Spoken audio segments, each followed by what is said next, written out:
Hi, everyone, and welcome. It's my great pleasure to introduce our guest speaker today, Dr. Li-Chen Fu from the National Taiwan University. Dr. Li-Chen Fu received his bachelor's degree from the National Taiwan University in 1981 and his PhD from the University of California, Berkeley in 1987. In 1987, he joined the National Taiwan University as a professor and has been awarded the Irving T. Ho Chair Professor and the NTU Chair Professor since 2007 and 2020, respectively. He has also served as the university's Secretary General from 2005 to 2008.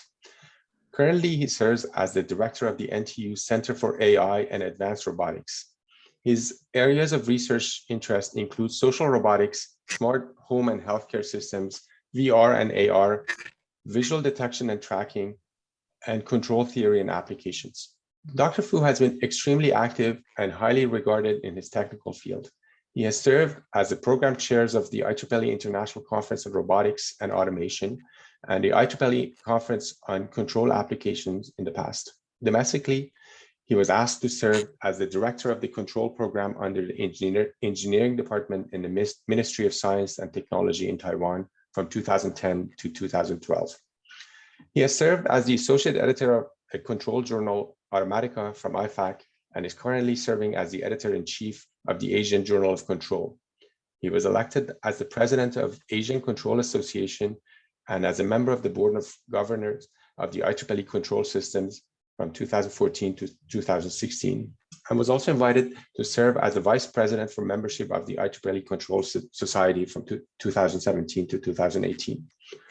Dr. Fu has received numerous recognitions for his outstanding performance in research and education during his technical career for about 35 years. Domestically, he has received numerous awards, including the Distinguished Research Awards from the Ministry of Science and Technology in 1995, 1998, and 2000, and also the Industry Academia Collaboration Award in 2004, Academia Award, and National Chairs Professorship, all from the Ministry of Education in Taiwan. Internationally, he was elected as an IEEE Fellow in 2004, as an IPAC Fellow in 2016, and also as an IEEE CSS Distinguished Lecturer from 2013 to 2015, and was awarded the Wook Hyun Kwan Education Prize in 2015 from the ACA. I first met Dr. Fu in 2019 when he visited U of T as part of the University of Toronto Taiwan AI Research Center's bilateral workshop, which happened in October 2019. We had an engaging conversation about our research interest and the overlap between his program of research and a lot of the ongoing work at KITE. Our goal was to invite Dr. Fu for a talk at KITE and to hopefully kickstart collaboration projects a couple of years ago, but that got delayed because of the pandemic. So I'm now extremely happy that we are finally hosting Dr. Fu. And when you hear the talk, you will see how much potential collaboration opportunities exist based on our mutual research interests. I'm especially thankful to Dr. Fu for accepting our invitation to give an invited talk for us, especially because it is now midnight in Taiwan. So please join me in a warm virtual round of applause to welcome Dr. Fu. Thank you. Thanks. Nice introductions from Professor Patti. It's really my great honor to be invited to deliver a speech on this research rounds.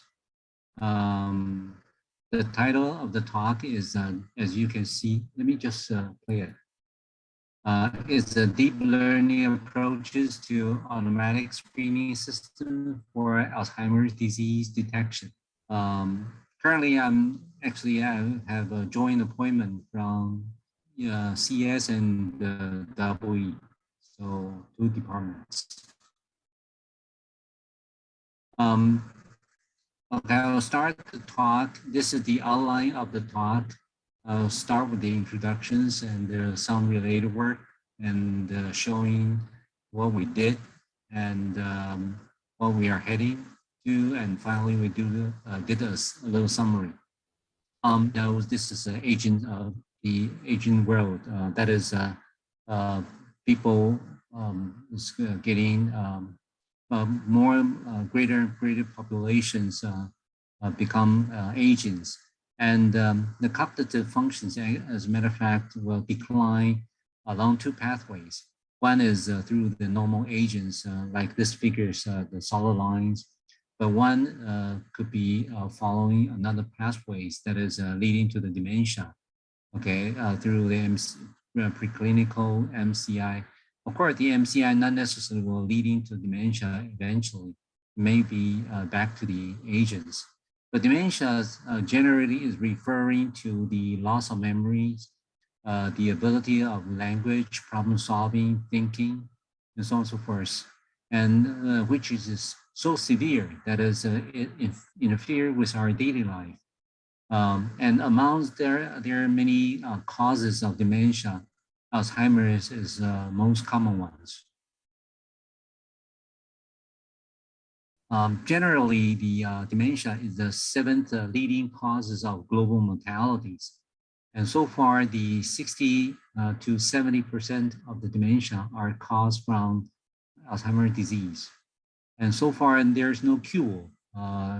As people have been done researches that there's no cure so far for this disease, but people can try efforts to slow down the progress once the early interventions is introduced.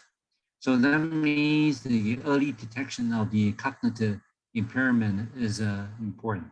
But unfortunately, 75% of the patients with AD are not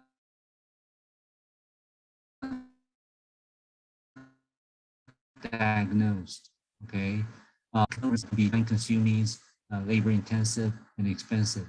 So that means it's so important to develop various technologies that can help us to diagnose the Alzheimer's disease more conveniently and easily, or more economical. And generally, there are two types of tests that people can conduct in order to proceed with the diagnosis. One is through the so-called brain imaging test.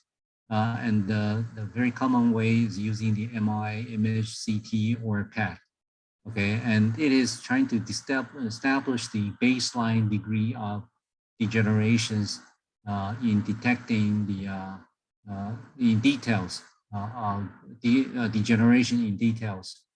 But unfortunately, it could be expensive and invasive. Another one is using so-called neuropsychological test. It is to evaluate the memory and the cognitive abilities. And a couple of common ways is one is through ROCF, is abbreviation of Ray Austerity complex figure. Another is a very common one called MMSE, mini mental state examinations. Another one is MOCA, is Montreal Cognitive Assessment. But these neuropsychological tests require trained specialists, which are labor intensive and time consuming. So our labs aims, the research aims of our labs is to trying to use the deep learning approaches to develop an effective and accurate diagnosis of the Alzheimer's disease during the early stage based on neuropsychological test. And end up, we would like to have a quick screening system that is able to help us to do this test in much more convenient or easy way. So in these figures, we come up with this screening systems built upon three technical pillars. One is called image-based, one is audio-based, and another is text-based.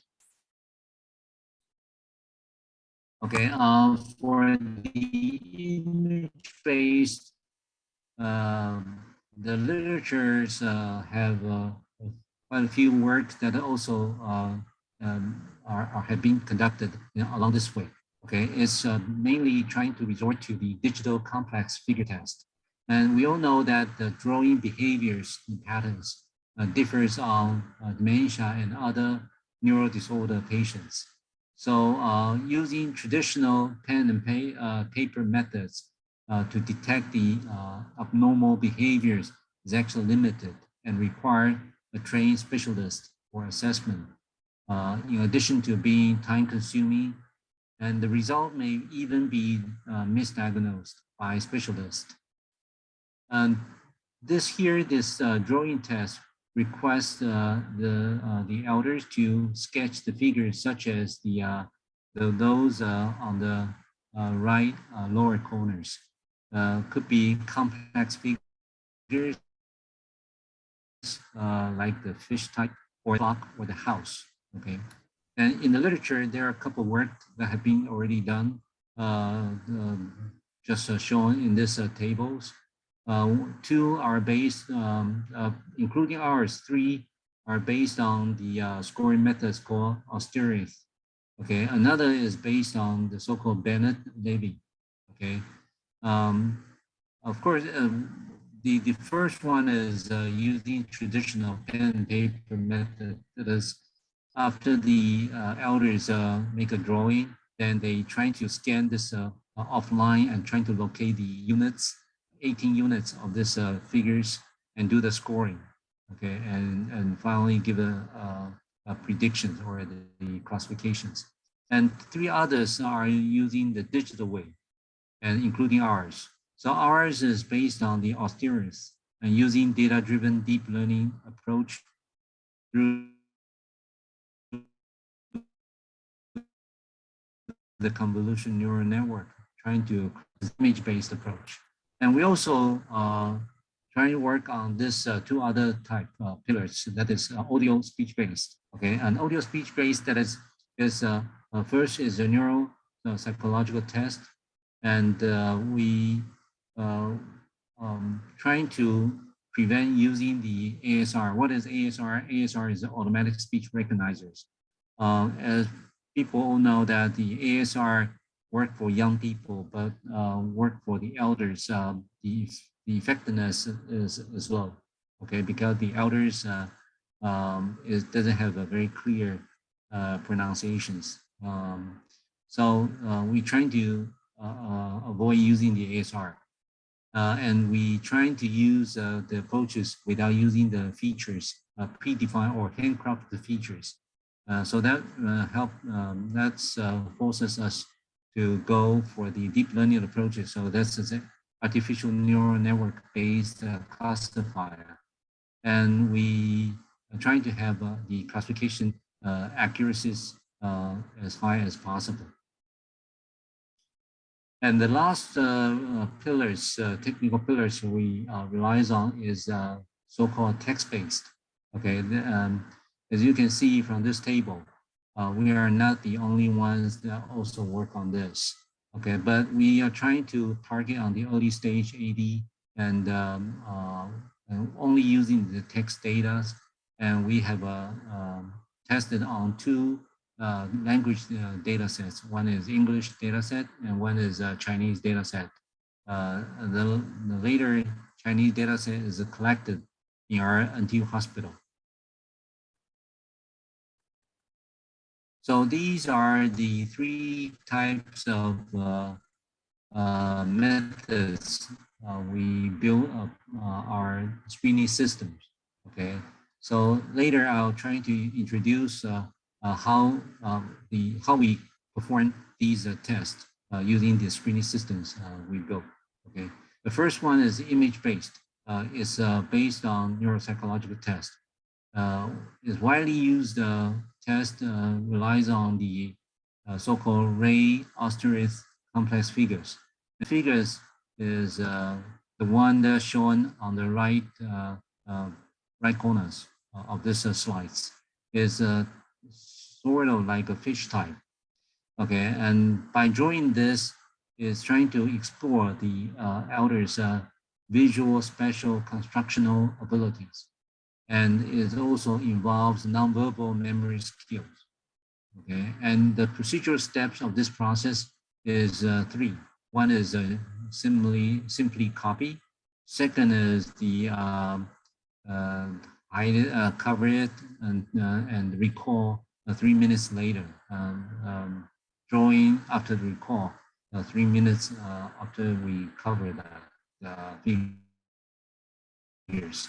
And another is called delayed recall. This is a drawing after we cover the figures 30 minutes later. Okay, it's much harder. Okay, so we're using this to try to develop our screening system. But there's a advantage of using this techniques to develop our system.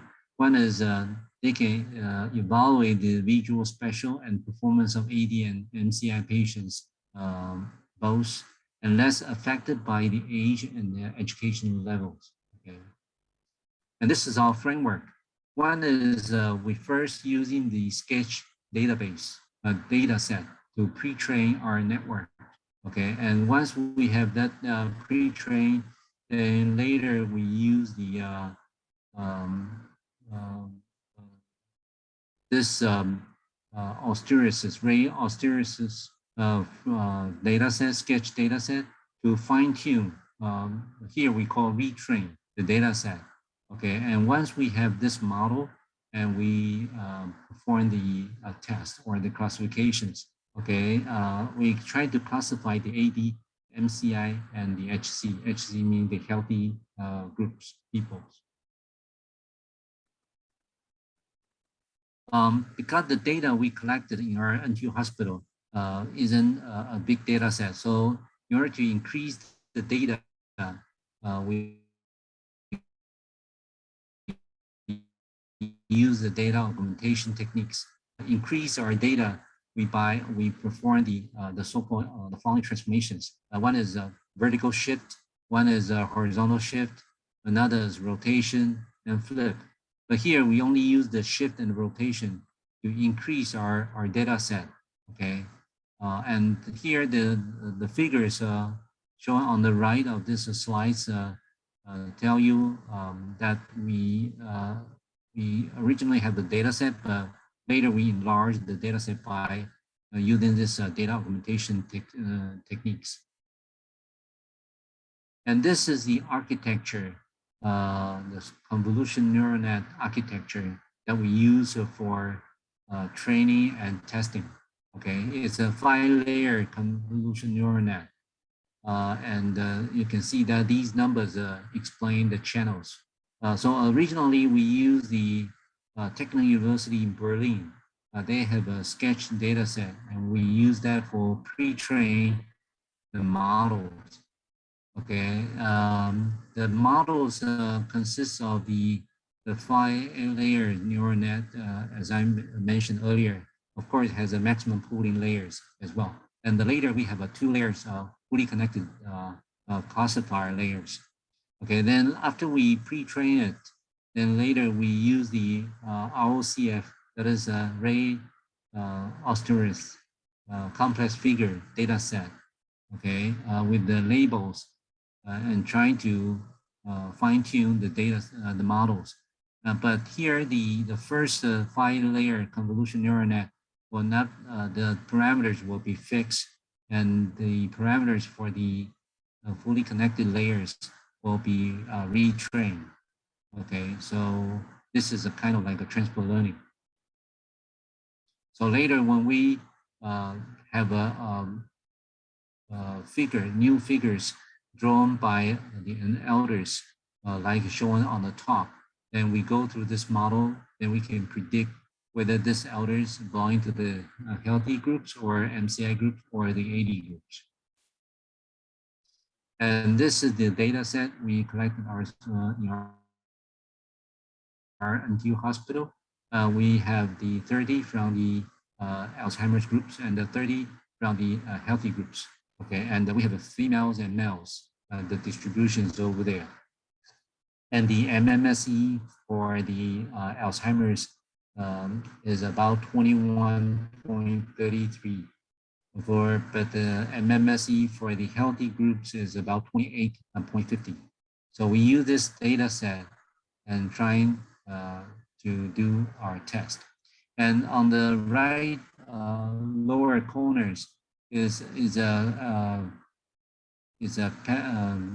tablet. Okay, we use the tablet to collect the drawings. So it's no longer using pen and paper methods, traditional methods. So it's easier to collect the data after the elders finish the drawings. And this is the results. We use the MCI and the HC, for example. The test, this is the ROC curve. And just focus on the top blue one, the curve. This is our proposed methods. And our AURC is a 0.913. And our accuracy is a 0.876. Okay, using our NTU ROCF data set. Okay, so is beat the state of the art at the time when we published our work. As a matter of fact, this paper published in the scientific reports. And this data sheets trying to show that the sensitivity, specificity, accuracy, URC of our system focus on without data augmentation and with data augmentations. So you can see that on the most right columns is the data with the data augmentations. So on the third columns, from the second from the right is numbers, is accuracies or the performance without data augmentations. The performance will apparently better than the data augmentations. So although the data we collected are initially not that many, but through the data augmentations, we can improve the performance promisingly. After this, the complex figure test, that is by drawing, then we go through the speech test.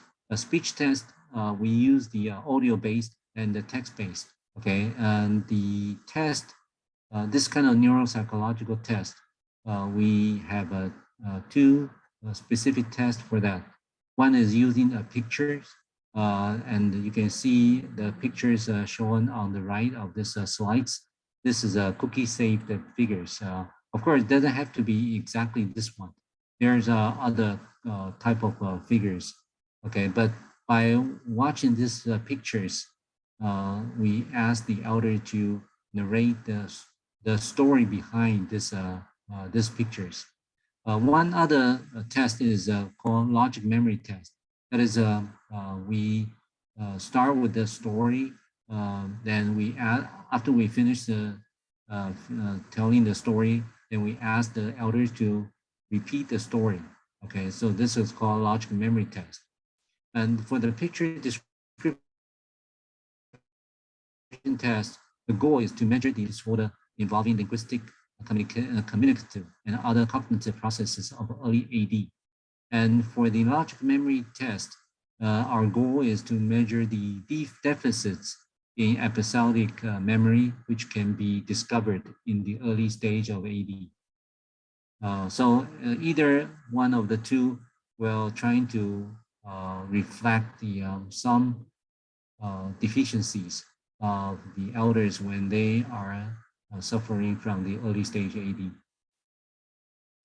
So the data collections here, we ask every subject to do the neuropsychological test, just like what I explained earlier. Okay, that is, we give them the necessary instructions. Okay, and with the 30 seconds explanations, and let them to describe the pictures by 1 minute or narrate the story by 1 minute. Okay, so we collect the data less than 10 minutes. Okay, so so each subject will finish the test less than 10 minutes.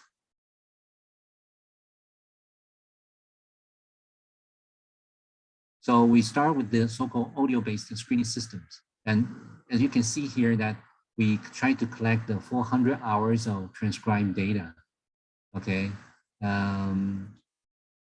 But here the data will be converted to the feature sequence, and we will explain what is the feature sequence in a minute, okay? Through the CRNN model, recurrent neural net model. This is a deep convolution neural net, okay? And once we have this feature sequence, then we go through RNN models to do the classifications to predict whether it is AD or is an MCI. Okay, so so this speech will convert it into the feature sequence. Okay. So this data set are collected in the Clinical Center for Neuroscience and Behaviors in National Taiwan University Hospital. Okay, so we have two groups. One is MCI groups, one is AD groups. And the two type of test, as I mentioned, we have a picture description test and we have a logic memory test. Okay, and this test will be following the so-called fluency test first. Fluency test could be asking the elders to name 10 kind of fruits or 10 kind of animals, okay, and see how fluent they can finish in this 10, recalling this 10 kind of fruits or animals.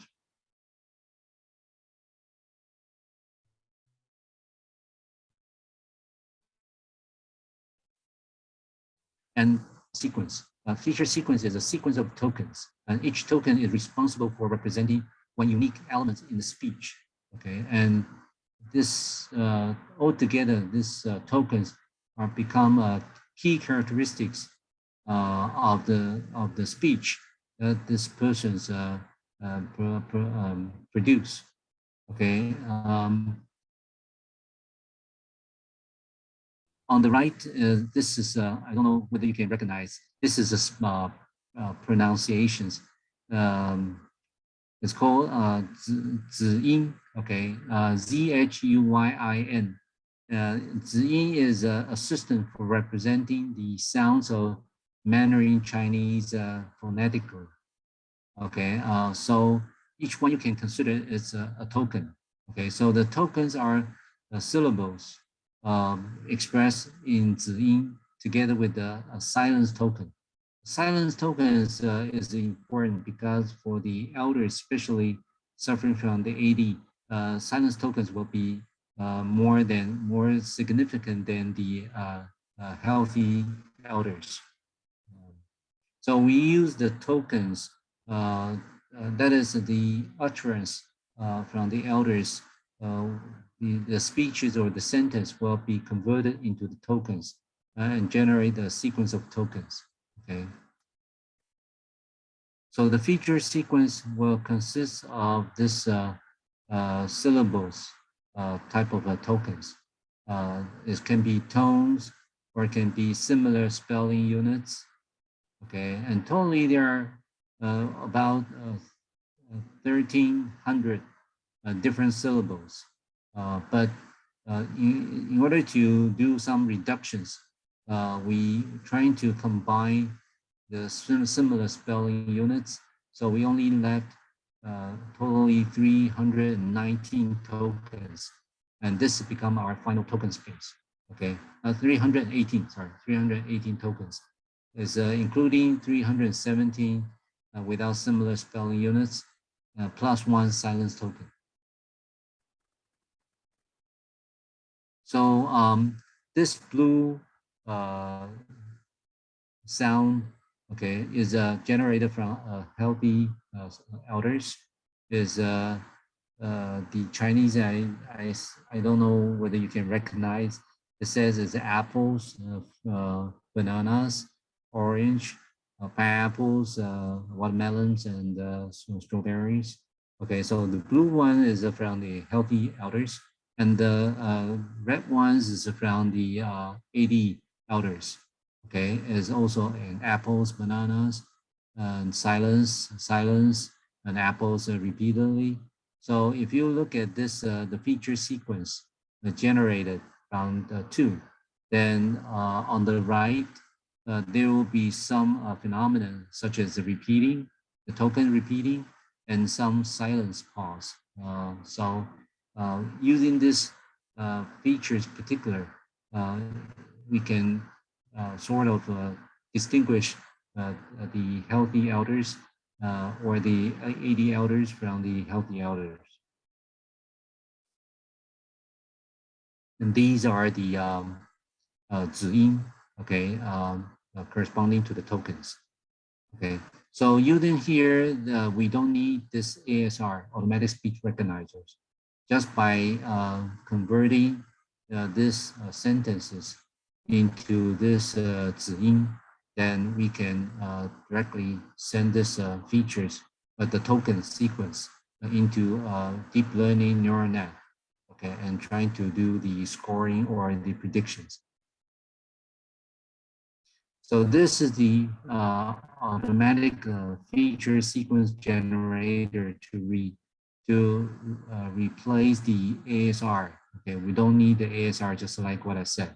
So once the persons speak a few sentences, then through this DC deep convolution neural net RNN, then it will generate a sequence of tokens. Okay, so the input is a normalized spectrogram. What is normalized spectrogram? This is the one spectrogram. Okay, the top one is the regular sound. Okay, is time domain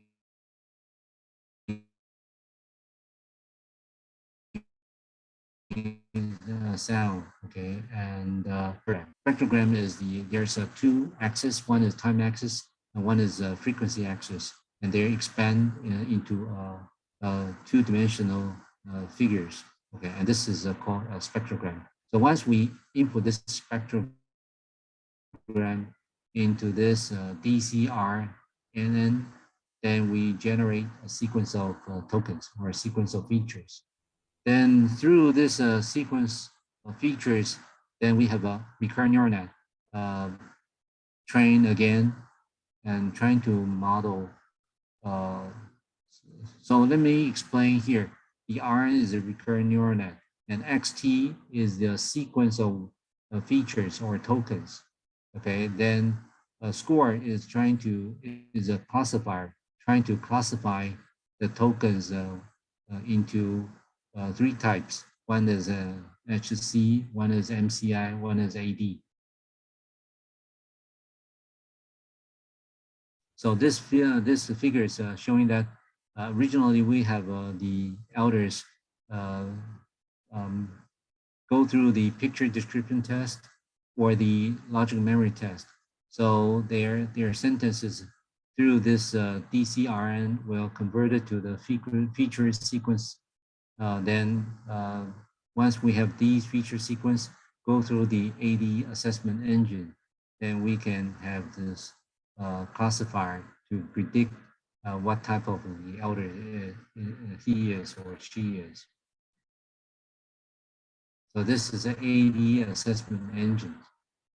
Okay, and this is another way of looking at this. So S1 to ST is the tokens. Okay, the sequence of tokens, and through this the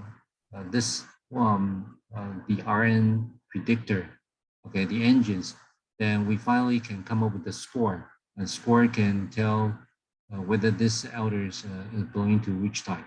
And the final data is shown here. We compare the two situations. One is we use the manual way to transcribe the data, okay? But of course, this way will not be able to implement it in the future, so when we want to do the online screening or test, but we just use it for comparison. Say if we have a manual efforts implemented to do all the transcriptions, then do the predictions just like what we said. The AURC is about 0.8, okay? But using the automatic transcriptions, that is, we automatically generate the sequence of tokens or sequence of features, and without fine tuning, then the AURC is a little bit lower, is a 0.803, okay? But after we do the fine tuning, then this AURC will grows even higher than the using the manual transcriptions. So that means using the fine tuning, then this definitely will be better results. Okay, get better results. And this shows that if we trying to add the MCI and AD into groups and trying to compare the healthy versus this bigger groups, then the AURC will drop. This is because MCI is a harder group of cohort is to test, okay? Because MCI sometimes is very close to the healthy groups, okay? It's really hard to test. So the AURC will drops if we bind the MCI and AD into groups and try to distinguish from the healthy groups, then the AURC will drop. But still, after the fine tuning, then the AURC will grow higher than without fine tuning. And finally, we did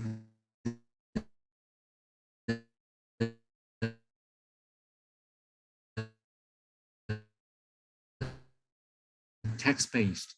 Okay, from this figure, you can see that the transcripts, say the elders either using the picture-to-description test or the larger memory test, he or she generate a lot of text. Okay, but here the text, we assume that we are using the ASR to do the test, and ASR, of course, will generate the false positive, false words. Okay, but here we, for the time being, we ignore the false words generated.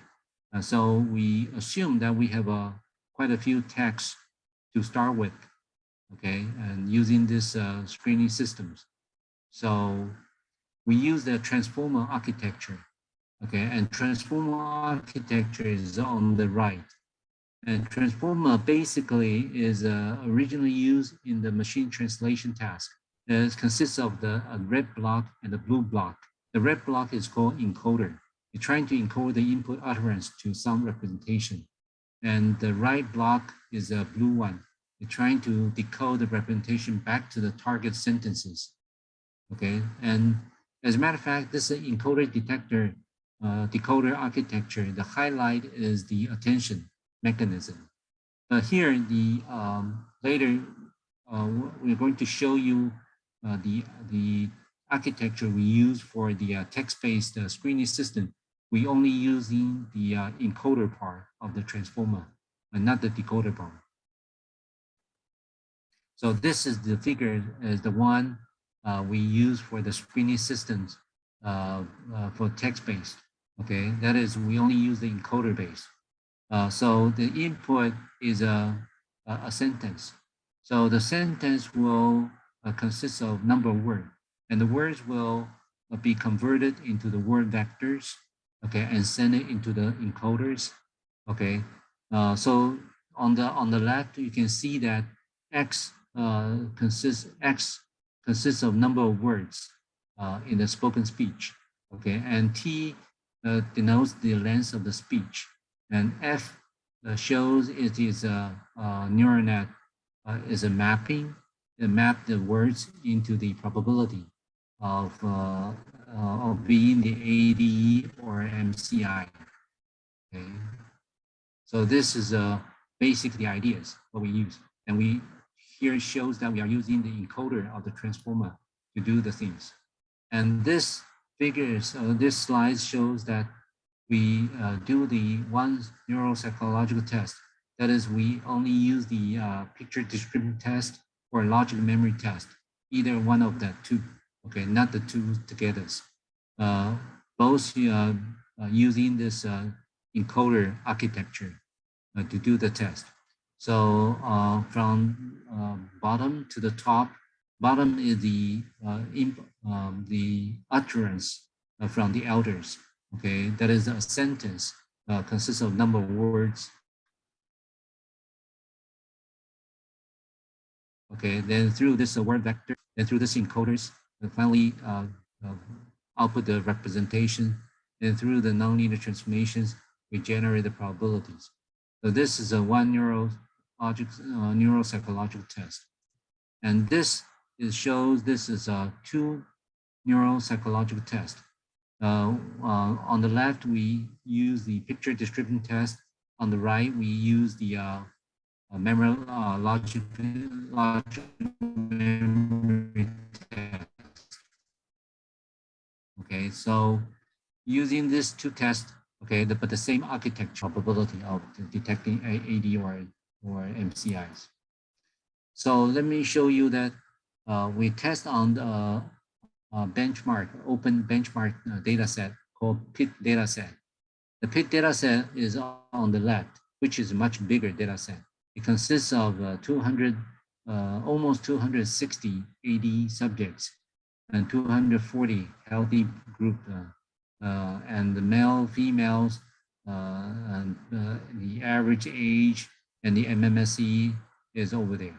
Okay, so their AD MMSE is about 19. Their healthy MMSE is about 29. And on the right is our local NTUH, our hospital data set. We collect about 40 MCI and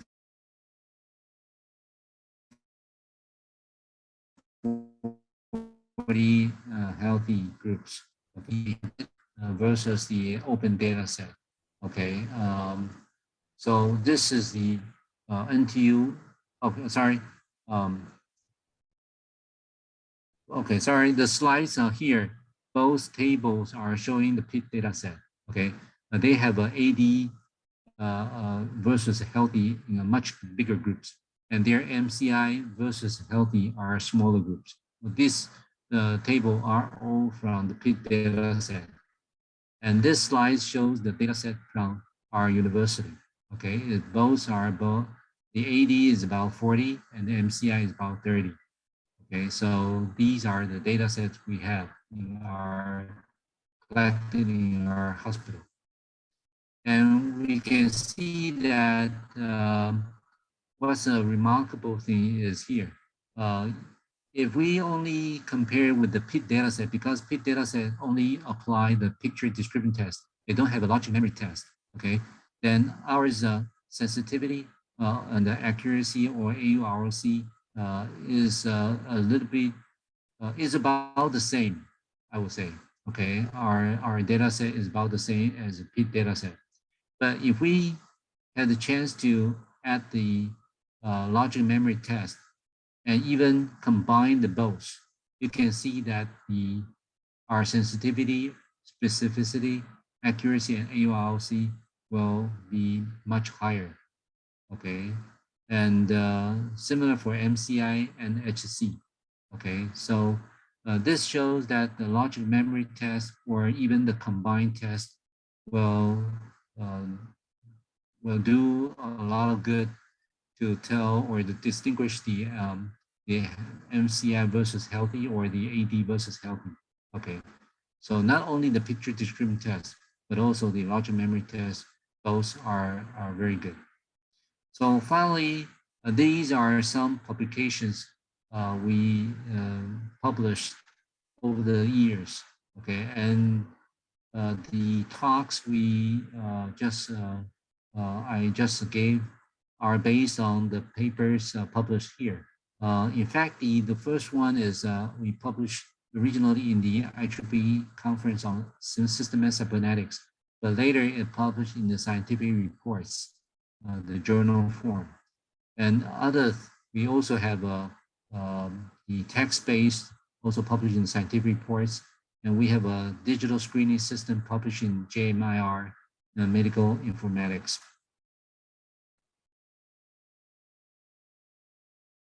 And some other works, we believe that in the future, if we're going to develop a healthcare system to help the elders, then we actually have to use the online system. And we cannot have people to do the offline transcribing work. So the ASR, some kind of ASR, automatic speech recognitions, had to be applied, unfortunately. But they are inevitably, there will be some errors, recognition errors. So how to overcome these errors, okay, to create the accurate prediction of the AD or the MCI still would be quite crucial. So we are trying to deal with this robustness to the recognition errors, okay? And we are also trying to combine the linguistic, that is text-based, and acoustic, that is audio-based, okay? Because either one, they are all have advantages, but they all also have some deficiencies. So we are thinking whether it's good to combine the two, okay? So that's also something now we are trying to work. And finally, we're trying to develop a system that can be explainable, okay? So that it's more trustable. Okay, finally, let me conclude the talk. That is, with the increase in elderly population, screening system, efficient, less invasive, and cost efficient are really crucial in this aging society. To reduce the pressures on the healthcare system. Develop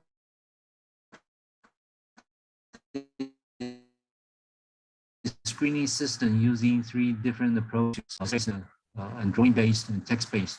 Okay, actually will contribute to some advantage to the detection of AD and MCI. Okay, so we believe that it all depends on the scenarios or the applications. So either one of the 3 could be helpful. And among the 3 approaches, the text-based outperformed the other 2. Okay, and the score of AU-ROC of classifying AD and HC was 92 English and 97 on our own data set, traditional Chinese. Okay. And to solve the concern related to the recognition error in ASR, future work on developing an explainable screening system that can handle this is being studied. Okay, so this is the end of my talk. Okay, thank you. So I'll be happy to entertain any questions if you have.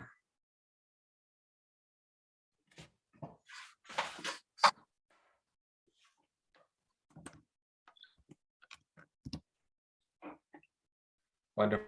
Thank you so much. Audience members, let's have another virtual round of applause. And thank you. If you have any questions, people in the audience, please type your questions in the Q&A box and Dr. Fu will answer them. You can locate the Q&A box at the bottom of the screen. In the meantime, while people are typing in the questions, I have a quick question about the first approach of analyzing the sketches. Mm-hmm. So my question is about delineating dementia versus and cognitive decline versus physical frailty and visual decline, because we know older adults with dementia tend to be, individuals with dementia or cognitive MCI tend to be older adults and frail, and comorbidities are common that affects handwriting, hand-eye coordination, or gripping the pen and drawing, and also visual, poor vision is also common. So how do we delineate drawings that are not, that are further away from the template, and how do we know which changes are because of dementia and which changes are because of physical frailty or visual impairments? This is a very good question, as a matter of fact. Yeah. I will say, first of all, doing this test, we have to exclude some special cases. That is the elders that if he or she is very suffered from this frailties, then of course that this probably have to be excluded first. And because we are using the tablets and using the pen, which is a digital pen, actually isn't that heavy. That is, the burden is light. So if the frailty is not that severe or that to this particular elders, then I think what really reflects the quality of the drawings will be the memory. Okay, so that's when we test the immediate recall and the delayed recall. We found that the immediate recall, which is 3 minutes later, after the picture was covered, and 30 minutes later after the picture was covered, the 30 minutes of delayed recall was more sharp in terms of distinguish the MCI and the healthy.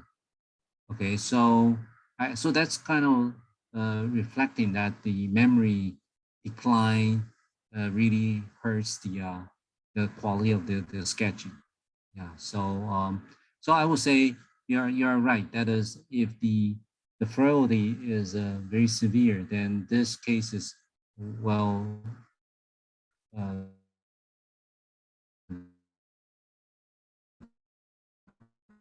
devastating this beginning. Then later the delay recall maybe is still can be a good method to judge. Yeah. Thank you. Thank you. I'd be very interested in seeing what differences would be noticed if we test similar approach on younger versus older healthy population, healthy adults.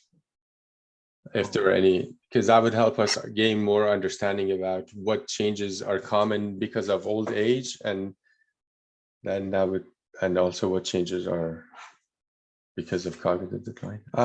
There's a question in the Q&A box that I'm going to read. This one is from Caroline Mayer, who's a PhD student at KITE. And she says, thank you, very clear and interesting talk.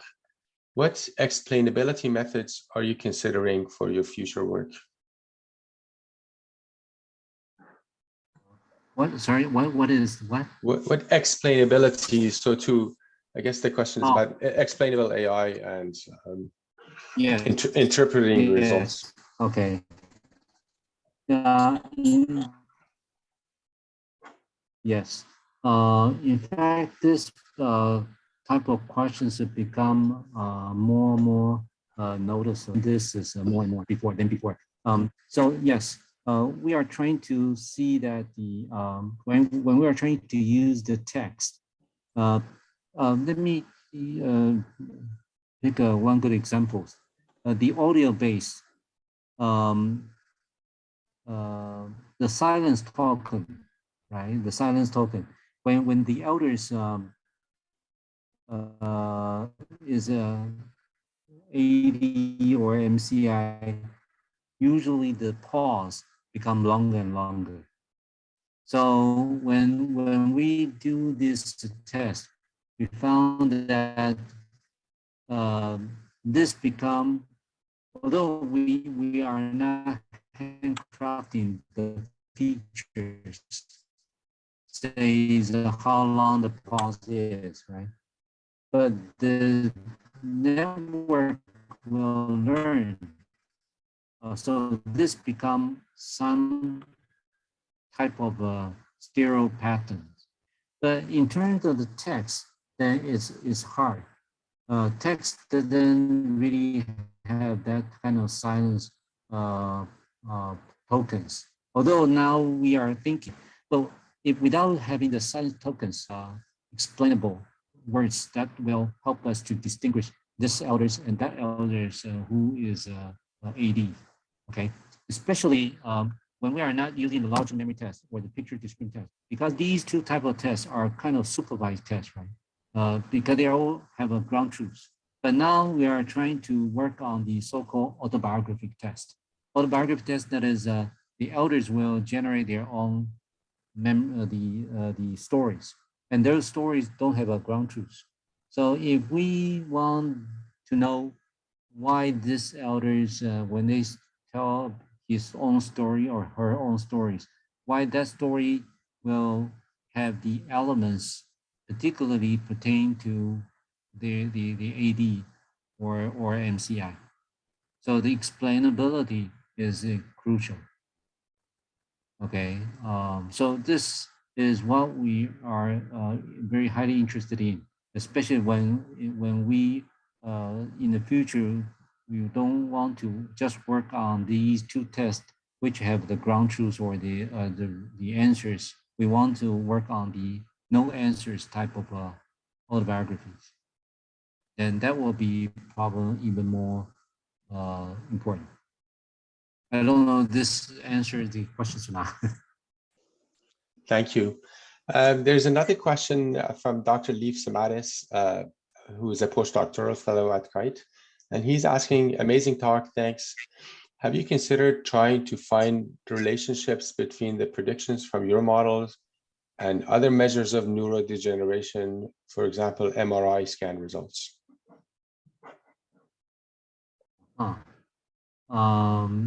No, unfortunately, no, we haven't worked on that directions because we trying to avoid using this very inconvenient or very expensive way. We're trying to use a much easier way, so we only focus on the speech and we don't really trying to also collect the subject's brain image and see there's any correlation between the two. Yeah, but maybe in the future, when we have enough data, and we might trying to see whether there's a correlation between the MRI image and the data we or the conclusion we have. Okay, maybe we can try to find some interesting correlations, but not yet. We are not working on that directions yet. But yeah, honestly, we're trying to develop a healthcare system at home. So that's why we want to use whatever that can be conveniently collected at home, the data. So to do the development system or the screening system. So this is our goal or aim. Thank you. There's another question from Saeed Alavi, who's a graduate student, master's student at KITE. And he's asking, thank you for the great presentation. I was wondering what architecture models you used for fine-tuning the transcriptions. Transcriptions.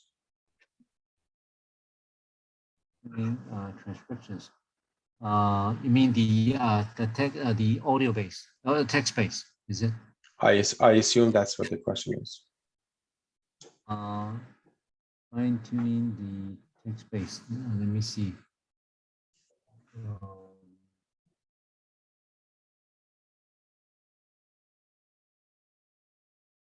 Let me see whether I have the answers directly on the slides.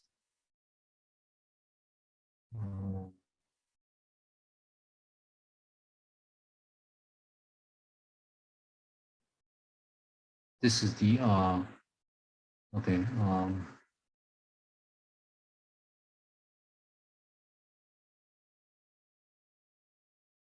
Audio based.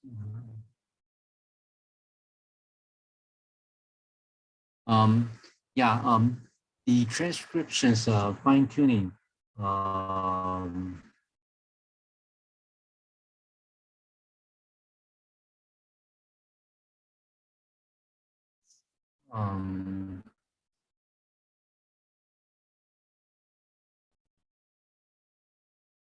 The original.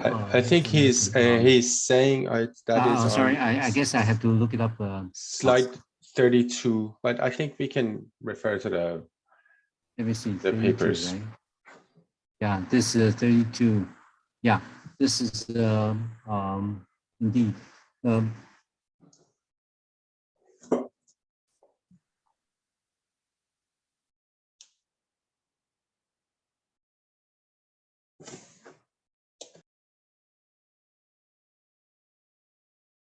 Yeah, I guess I have to look it up.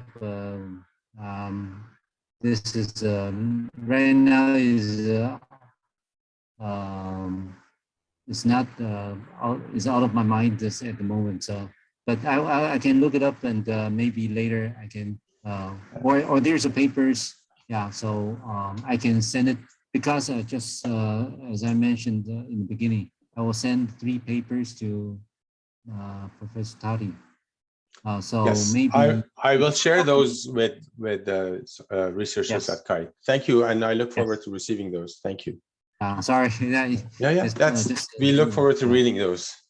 Thank you. Thank you. And I want to thank you again for accepting our invitation to be an invited speaker for us, and for the great presentation. And I look forward to hopefully to future collaborations. And a special thanks for staying up so late. I know it's past 1 a.m.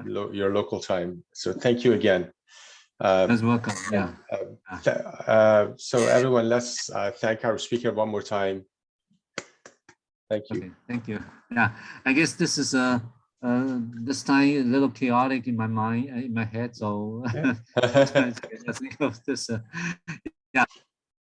Thank you. I will send you definitely the papers. Thank you for listening to this talk, and thank you for your time. Okay. Thank you. Bye-bye. Bye. Bye-bye.